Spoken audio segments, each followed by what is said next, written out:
পবিত্ৰ ঈদুজ জোহাৰ প্ৰাকখনত হোজাই অসম তথা বিশ্ববাসীৰ লগতেই চোহানা লাইভৰ সমূহ দৰ্শকক ঈদৰ শুভেচ্ছা জ্ঞাপন কৰিছোঁ।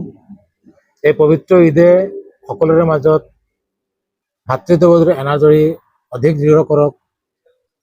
শংকৰাজনৰ মিলনভূমি অসমত সকলো জাতি জনগোষ্ঠীৰ লোকসকলে যাতে শান্তিত বসবাস কৰিব পাৰে, একতাৰ এনাজৰীৰে বান্ধ খাই সকলোৱে যাতে মিলা প্ৰীতিৰে মৰম স্নেহৰ মাজেৰে যাতে জীয়াই থাকিব পাৰে তাৰে কামনা কৰিছোঁ। তাৰ সমান্তৰালভাৱে দেখা যায় যে ঈদৰ আনন্দৰ সময়ত একাংশ উঠি অহা প্ৰজন্ম যুৱকসকলে দুচকীয়া চাৰিচকীয়া বাহন লৈ ঘৰৰ পৰা ওলায় আৰু দ্ৰুত বেগেৰে চলোৱাৰ ফলত বিভিন্ন ধৰণৰ দুৰ্ঘটনা সংঘটিত হয়।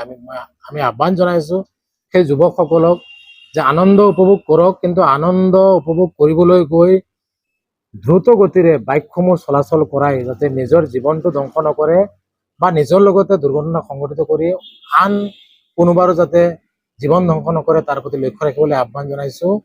পিতৃ মাতৃসকলেও এই ক্ষেত্ৰত বাইকসমূহ লৈ তেওঁলোকৰ সন্তানসকল ওলোৱাৰ সময়ত হেলমেট বাধ্যতামূলকভাৱে পৰিধান কৰিবলৈ তেওঁলোকক দিবলৈ আমি আহ্বান জনাইছোঁ।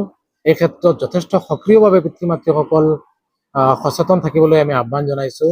তাৰ লগতেই দেখা যায় যিহেতু ঈদুজ জোহা ইছলাম ধৰ্মাৱলম্বী লোকসকলে এই ঈদুজ জোহাত জীৱ জন্তু কুৰবানী দিয়ে, এই ক্ষেত্ৰত পেলনীয়া সামগ্ৰীসমূহ যাতে য'তে ত'তে নেপেলায় বা পেলনীয়া সামগ্ৰীসমূহ যাতে কোনো কুকুৰ বা অন্য জন্তুৱে যাতে আন ঠাইলৈ নি অন্য ধৰ্মাৱলম্বী লোকসকলক যাতে আঘাত নিদিয়ে তাৰ প্ৰতি লক্ষ্য ৰাখি এই বেয়া সামগ্ৰী বা পেলনীয়া সামগ্ৰীসমূহ গাঁতত পুতি থবলৈ আমি আহ্বান জনাই আকৌ এবাৰ হোজাই অসম তথা বিশ্ববাসীৰ সকলো জাতি জনগোষ্ঠীৰ লোকসকলৰ সমান্তৰালভাৱে চোহানা লাইভৰ যিসকল দৰ্শক আছে সকলোকে ঈদুজ জোহাৰ আন্তৰিক শুভেচ্ছা জ্ঞাপন কৰিছোঁ।